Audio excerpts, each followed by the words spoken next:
Hello everybody, this is Matt Dog, and today is going to be the first episode of the 5x3 Eidolon guide for 2020.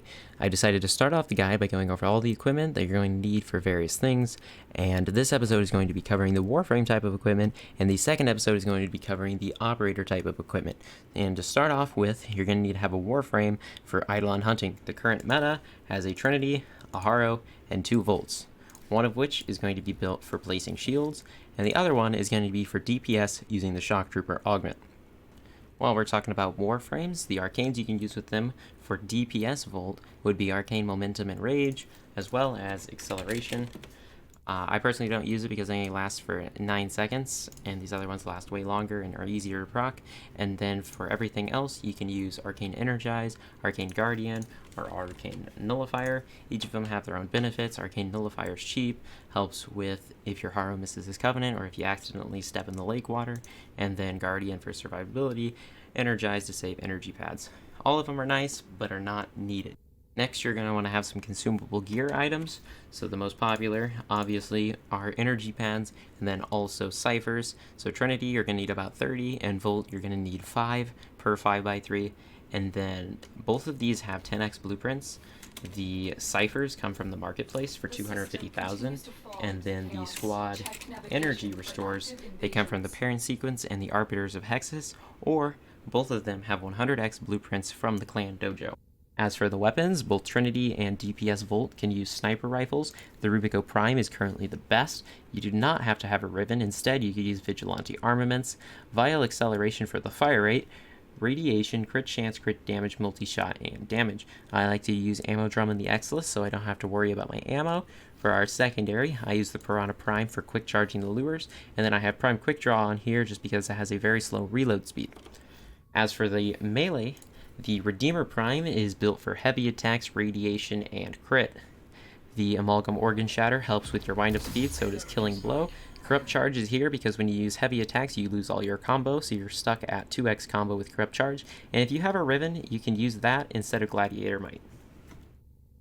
With companions, the only ones that are that useful are the Sahasa Kubro, because at the start of the night, it'll dig up energy orbs, and then that'll help with your Void Strike stacking. And then the Sentinels you can use are Worm Prime, because it has the Augment Negate, which stops you from falling down and taking status effects, so this helps with DPS especially. And then the other one is Carrier Prime, which isn't as necessary now that you can put the Exilis on your Rubico, but this helps with ammo. The other thing you can do with them is put the Vigilante sets on them, which actually transfers over to your primary. So you can do this with one of the Sentinel weapons. There's a few of them that work. And then the other thing you might have noticed is that none of them have Vacuum or Fetch. The reason for this is because Unairu Wisps spawned by the DPS can get picked up from Vacuum, and that means that 2 of the players aren't going to be able to get them, which means you're down like twice as much damage since it doubles your damage. As for the Archwings, Itzel is still the fastest, and Hyperion Thrusters makes it even faster. If you're playing DPS, you're going to want to have Cold Snap for fast charging, and then Efficient Transferal does add a bit of duration to your Cold Snap. Primorphic Transfuser is not needed, but it does add that tiny bit of damage to your Cold Snap as well. And then Energy Amplifier gives more range to it, and then I use this just for the extra health, but you shouldn't be dying on it anyway. System Reroute helps with the efficiency, but you're not using Blink anymore since that's removed, so you don't really need it. Lastly, we have our Parazon, which we want to use the Runtime mod, which helps with quick charging on DPS and also gathering the lures on Trinity. Gives you that 75% sprint speed on your Archwing. Then Unairu is used on DPS Volt, or any DPS for that matter, but Volt is still the meta, and Unairu is chosen for the Unairu Wisps that you can spawn, which I'll go over this more in detail on the DPS episode. But for the rest of the frames, such as Trinity, or, Haro and Volt, you're going to want to use Madurai for the Void Strike. By the way, don't level up Void Radiance, only level up Void Strike.